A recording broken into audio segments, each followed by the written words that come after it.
Herkese salam, kanalıma xoş gəlmisiniz. Müğənni Tacir Şahmalıoğlu'nun oğlu Şahmalı'nın xınasından yepyeni görüntüler paylaşılıb. Tacir Şahmalıoğlu'nun gəlinin xına yaxtasından möhtəşəm görüntüləri sizlərə təqdim edir. Həmin görüntüləri izləyib xoş sözlərinizi yazıb dəstək üçün kanalımıza abunə olmayı unutmayın.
Teşekkür ederim.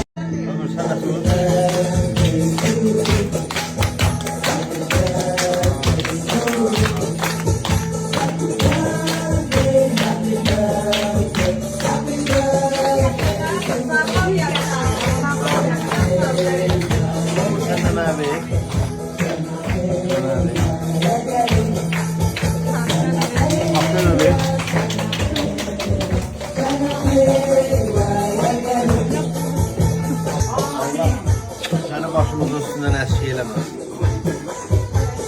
Sağlam candan sən atanı öpəmə. Yemək yeməmişəm elə.